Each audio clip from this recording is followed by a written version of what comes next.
outside, the weather is quite light. It's the 16th joint planning meeting of the Joint Planning Board and the National Council on Development Planning, and the focus is on the Economic Recovery and Growth Plan as a roadmap to inclusive growth, resilient and competitive economy.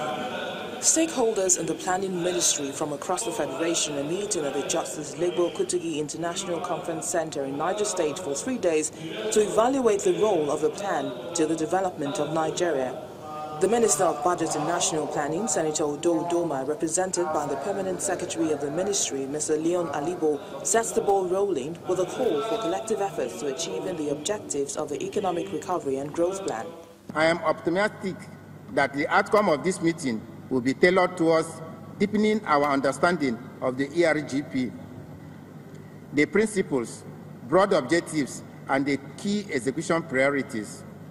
In this regard, some of the key issues to note in this respect are the opportunities the ERGP provides for effective collaboration and coordination with the states to ensure that the federal and the state governments work towards actualizing the objectives.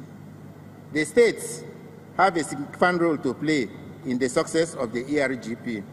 The Niger State Governor, Abubakar Sani Bello, through the head of service, Yabagi Sule, also used the platform to speak on the efforts his administration is making towards achieving economic growth of the state. The ongoing effort towards revamping the economy to sustain the modest achievement made so far. As practitioners, we expect that workable recommendations will be offered on how best to mitigate the challenges facing the economy, which the National Council on Development Planning meeting will deliberate, ratify, and adopt. Every development planning must have the target of making efficient use of human and natural resources to achieve rapid economic growth, which will in turn translate in equitable social development for all citizens.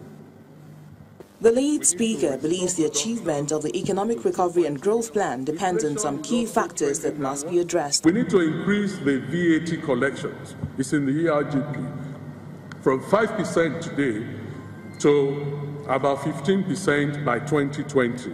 That is one of the, key pillars. You need to grow your revenues. You also need to undertake major reforms in the budgeting for state-owned enterprises, which will include legislation amendments and so on and so forth.